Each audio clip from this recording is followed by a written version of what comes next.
SPDI disilakan. Alhamdulillah khairul bariyah wa alihi wa sahbihi wa man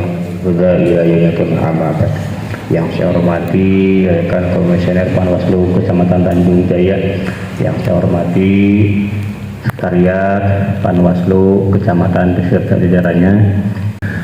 Pada rapat kali ini bagaimana RTK rapat koordinasi dalam kantor itu kan, RTK itu kan ya, rapat koordinasi itu kan temanya RTK sebenarnya di bakunya. RTK itu ya rapat dalam kantor, rapat koordinasi mengenai pengawasan logistik. Kalau bicara pengawasan logistik, tentu saya pribadi beserta jajarannya ya masih kebingungan dalam hal jadwal pendistribusian logistiknya pun belum. Sampai hari ini di KPU itu baru ada kotak suara dan bilik suara, gitu kan, yang baru distribusikan. Gitu. Nah, ya sama segel telah ada. Nah, jadi belum ada yang lainnya. Belum nanti kan pelipatan juga koordinasi dengan ketua PPK itu belum ada informasi dari KPU Kabupaten bagaimana teknis tentang pelipatan suara, apakah seperti itu di IC ataupun misalkan diserahkan ke PPK, dilaksanakan di PPK. Nah, belum ada, tapi kita tunggu informasi lebih lanjut.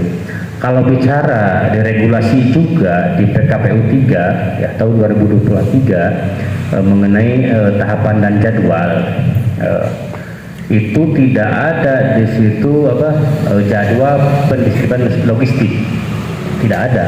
Saya baca regulasinya ya belum jelas secara spesifik di PKPU 3, nggak tahu di KPU yang lainnya. Di situ kan ada masa kampanye, masa tenang langsung terhadap hitung suara, kan, pemungutan penghitungan suara, tidak ada pendistribusian logistik. Nah, dalam arti saya pribadi memahami itu fleksibel. Pendistribusian logistik dilihat daripada tahapan atau waktu yang bisa dari KPU. Ya makanya sebagaimana yang sudah logistik biasanya ya tepugu ngaret kadang. Ada pendistribusian hari Selasa jam 8 pagi datang sore sekahayang gitu. Nah itu tapi bagaimanapun itu adalah mekanisme yang ada di KPU, kita siap saja, dalam arti kita selalu berkoordinasi, selalu ngobrol lah, ngopi bareng dengan PPK, dengan PPS ya, mencari informasi kapan itu logistik didistribusikan gitu ya gitu. Jadi bisa selesai ya sambil ngopi lah nanya gitu. Jadi tidak usah bermasalahkan kumaha logistik ke iraha, kita cari, tunggu saja lah gitu kan. Saya dari PPK menunggu informasi, Bapak Ibu semua dari PPS gitu kan, mencari informasi, kita sama-sama. Nah, logistik ini pengawasannya kita itu satu, memastikan itu ketepatan sesuai jumlah berapa yang dibutuhkan. Nah, kalau misalkan kotak suara itu 5 surat suara ya, presiden, DPD, tambah DPR ya, DPRD itu 3, itu kan ada 5. Ya pastikan jumlahnya itu 5 dikali 125 TPS berarti. Ya itu berapa kotak suaranya. Kalau misalkan Bapak Ibu semua di desanya ada berapa TPS, misalkan 14 TPS, 3 kali kotak suara itu 14 TPS dikali 5. Ditambah bilik suara itu kan dikasih 4 ya, ya 4 bilik suara per TPS, tinggal dikalikan ke TPS-nya. Misalkan 14 TPS dikali 4 bilik suara ada berapa. Nah itu memastikan ketepatan jumlah, kemudian ketepatan prosedur gitu kan. Nah itu yang harus kita awasi. Kemudian pendistribusiannya juga pastikan bahwa Bapak Ibu semua itu dan kami juga ya Panwaslu Kecamatan mengawal pendistribusian logistik. Kami dari KPU ke PPK, ya, dari PPK ya sampai ke PPS. Nah, Bapak Ibu sama PPK ada yang mengawal dari PPS ke TPS masing-masing, dan sebaliknya nanti Bapak Ibu semua mengawal dari TPS ke PPS, dari PPS ke kecamatan. Kami sebaliknya dari PPK ke KPU kabupaten dan seterusnya.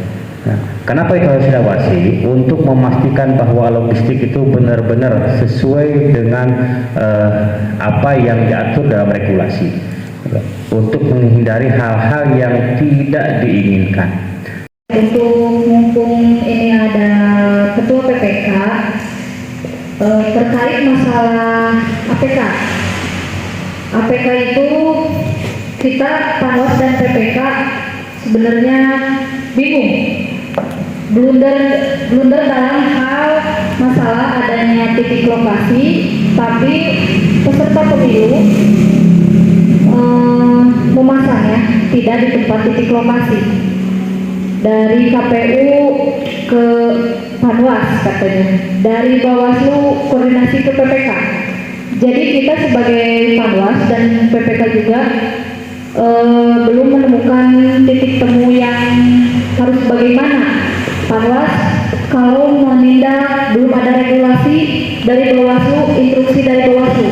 Kami dari Panwas juga tidak mau gegabah ya. Secara pengawasan logistik memang di PPK sendiri belum baru mulai hari ini. Divisi logistik baru hari ini mengadakan bimtek logistik. Jadi saya sendiri belum bisa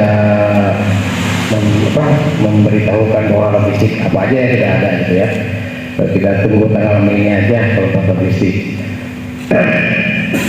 Mungkin ini untuk tahapan yang sekarang yang dijalani di PPK sekarang dalam perekrutan KPPS. Perekrutan KPPS mulai dari tanggal 11 sampai tanggal 20. Untuk kesehatannya kita dijadwalkan hari Senin.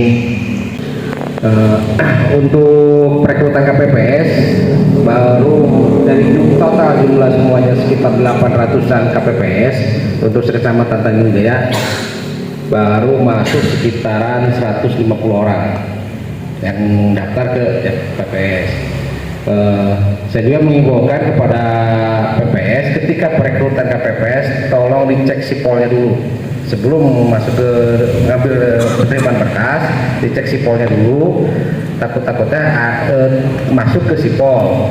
Cuman kemarin dari Kadip SDM kalau emang masuk ke sipol tercatut namanya, ya dicatut itu bisa menggunakan pernyataan secara pribadi. Jadi nggak usah ke parpol kata Kadip SDM. Kecuali kalau yang emang masuk ke dalam struktur pengurus parpol, baru ke DPC-nya, ke pengurus parpolnya untuk perekrutan KPPS. Dan selanjutnya untuk logistik ntar aja, soalnya bingung saya juga kalau ngobrol masalah logistik. Soalnya baru mau di BIMTEK ya, masalah logistik mungkin para teman-teman PKD yang senior udah tahu lah jenis-jenis logistiknya macam-macamnya udah pada ini. Dan juga ketika emang logistik turun pasti saya koordinasi dengan Panwas, dengan PKD. Ketika datang logistik pasti dikoordinasikan segera. Terus harus sekedar informasi untuk di KPPS kita menggunakan aplikasi Sirekap, aplikasi Rekap. Terus kita di KPPS itu terus menyediakan printer scanner. Jadi salinan itu tidak mesti ditulis semuanya, tinggal tulis yang masternya aja, tapi scan rencananya. Tapi belum tahu sih pelaksananya kayak gimana gitu. Soalnya saya lihat khusus di Tanjung Jaya aja, berarti KPPS harus menyediakan, PPK harus menyediakan printer sebanyak 125 TPS. Satu TPS satu printer. Kemarin koordinasi dengan KPU ya, tunggu aja instruksi dari KPU lagi. Itu ada instruksi dari KPU RI untuk satu TPS. Selanjutnya untuk pengawasan APK tentang tiklok, emang itu dilema sebetulnya. Ketika kita diinstruksikan oleh KPU harus membuat tiklok, makanya kita bikin tiklok ke PPS, kita serahkan ke KPU dengan pertimbangan bahwa satu tiklok itu harus masuk 17 partai calegnya. Ketika di SK-kan udah bingung masalah tiklok mah. Kita berkaca ke 2019, ketika kita bikin tiklok tetap wenu marasana di mana wae sakayana gitu. Nah makanya ketika dari saya ke koordinasi dengan KPU, kalau kita di 2019 instruksi dari KPU ketika emang di tiklok ada yang masang di luar tiklok, silakan saja, cuman harus ada izin dari yang punya tanah. Kalau emang nggak ada izin dari yang punya tanah ya nggak bisa.